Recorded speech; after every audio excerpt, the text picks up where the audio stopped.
Hello, I'm Jonasz Rewinski and this is Military Mind. Armed conflicts, defense and security, land, sea and air. We've got you covered. On the night of the 4th of June, Russian forces launched a massive drone attack on Ukraine, deploying 95 Shahed strike drones. According to the Ukrainian Air Force, the primary targets were regions along the front line.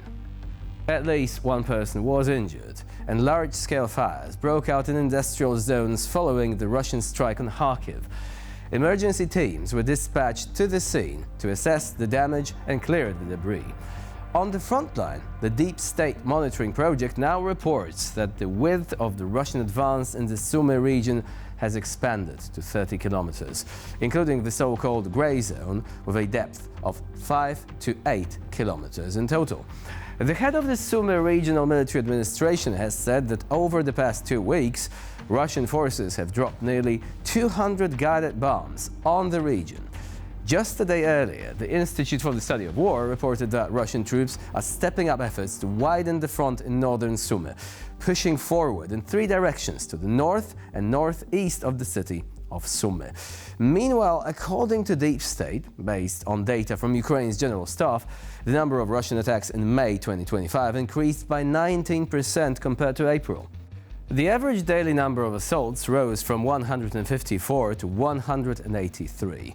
Deep State also reports that in May 2025, Russian forces captured 449 square kilometers of Ukrainian territory, more than double the monthly average seen over the previous 3 months.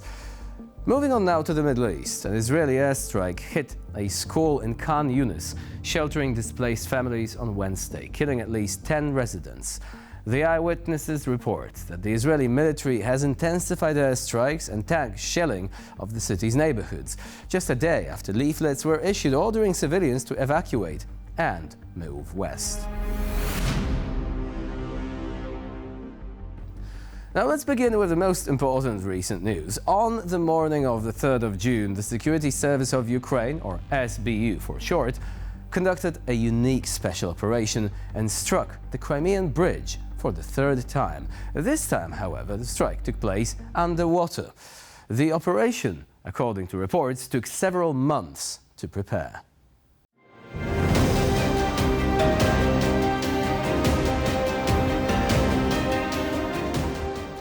It has been reported that at exactly 44 past 4 a.m., the SBU activated underwater explosive devices placed under the bridge supports. According to the Special Service of Ukraine, the explosives, with a total capacity of over 1,000 kilos of TNT, caused significant damage to the structures at the bottom level of the bridge. The SBU noted that the operation was carefully planned and caused no civilian casualties. The planning and coordination of the operation was personally handled by the head of the SBU, Lieutenant General Vasyl Mariuk. Now, in the area around the Ukrainian city of Liman, a Ukrainian pilot performed an almost unbelievable feat. During a combat mission, the FPV drone of the Signum Battalion of the Ukrainian 53rd Separate Mechanized Brigade passed beneath a camouflage net stretched over a road actively used by Russian troops to transport personnel and ammunition. The net was meant to be a trap for Ukrainian eyes in the sky, but it became just another episode, another story about the accuracy, skill and focus of Ukrainian drone operators. Despite fire from the Russians, the drone flew through the narrow space without losing control, approached the target and delivered an accurate strike.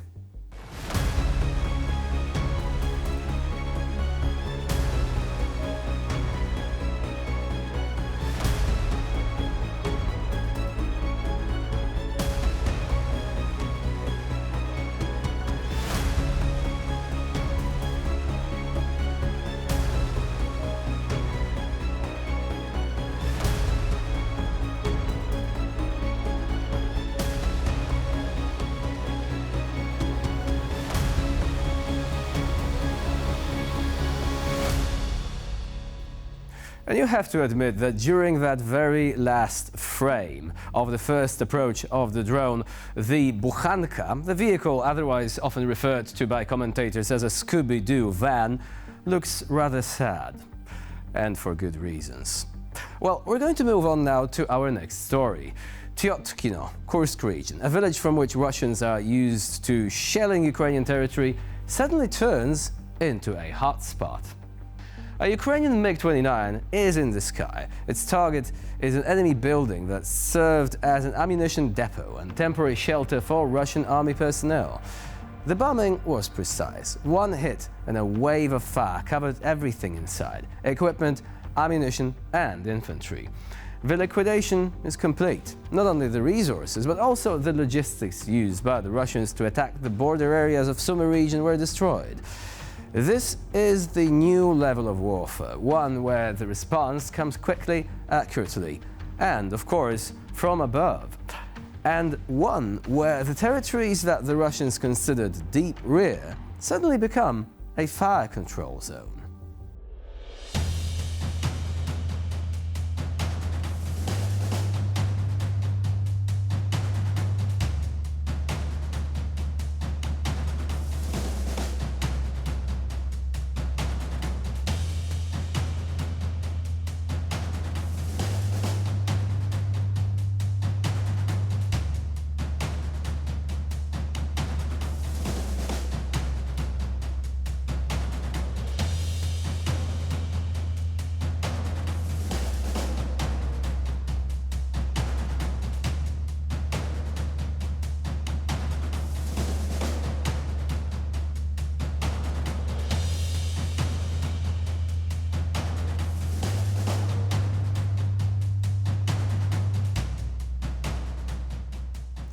Today, the site of the once majestic Azovstal iron and steel works is a gaping wound on the body of occupied Mariupol.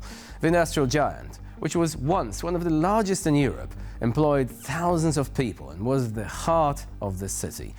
But now, it has been destroyed. Not in battle, not by accident. It was systematically and cynically destroyed by the Russians, for whom Ukrainian infrastructure is just a trophy and a source of scrap metal. After months of defense, which Azovstal withstood under incessant bombardment, the symbol of invincibility turned into an object of looting. Equipment was cut up, taken away and dismantled for metal. There is no question of restoration, even in propaganda fantasies, because the goal was not to preserve, the goal was to destroy. This is the true face of the Russian world: destruction, looting and plunder, and no plans for any sort of revival.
And another important fact: Russia is still keeping the vast majority of the defenders of Mariupol captive.